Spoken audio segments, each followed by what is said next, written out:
Hey friends, hey, I have had a ton of conversations this week after the settlement came out last week between the National Association of Realtors and the plaintiffs in a case who argued this last summer that buyers and sellers were under the assumption that the price to sell a home with a realtor is 6%. 3% offered to the selling agent and 3% offered to the buyer's agent both by the seller. It's paying both 3% on both sides.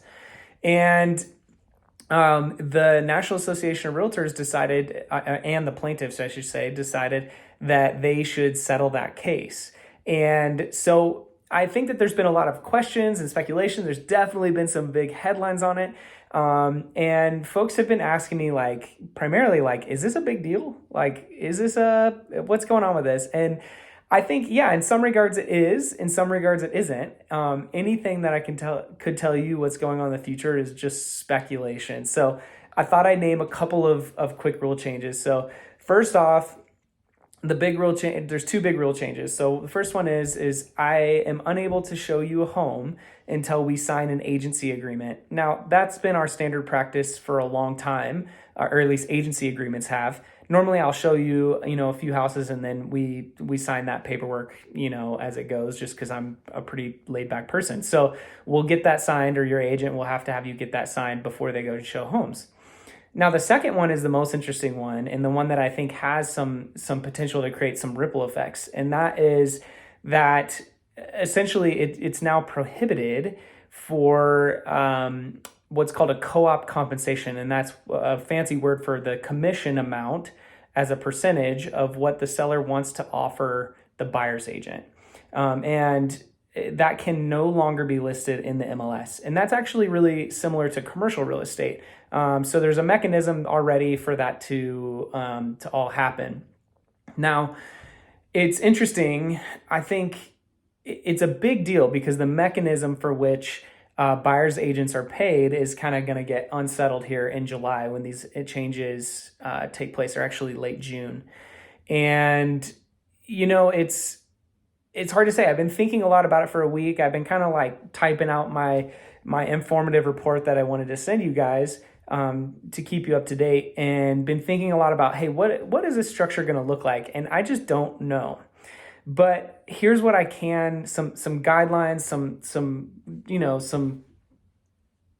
a grid to maybe think about how I'm thinking about it is, one, right now, the reason why the seller has traditionally paid a buyer's broker is because the seller makes the most money selling their house when they get as many buyers through that property as possible.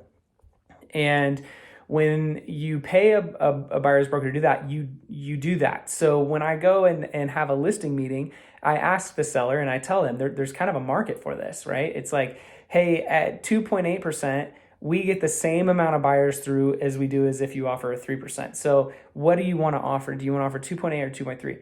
And before I ask them that question, it's like, hey, but at 2.5%, you see a noticeable decline in the amount of people through your house, which may impact your net sale. The right buyer may not come through who's willing to offer the most amount of money. So, with that kind of in mind, maybe there's a grid there of maybe it settles in there. But I do think that there's going to be some downward pressure on how much buyer's brokers are paid. So that's a really interesting thought, and I think that'll be a really interesting kind of ripple effect of this case.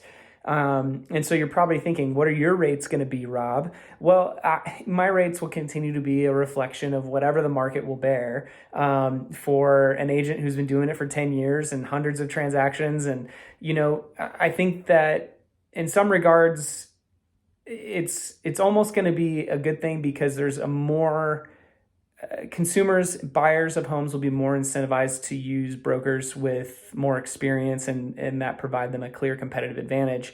And I'm lucky enough to have a lot of experience doing that. So, so I'll keep you posted, but you can expect from me the same level of service, the same dedication to keeping your life stress-free, the same data-driven, very nerdy analysis that really gives you a clear-cut advantage.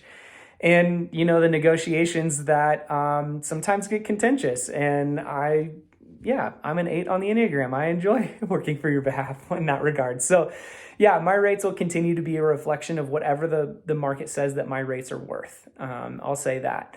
And yeah, I continue to just hope working for you in the future. And I just look forward to continuing to connect with all of you. So if you have questions, feel free to reach out to me. I think people are a little nervous to reach out to their realtor right now.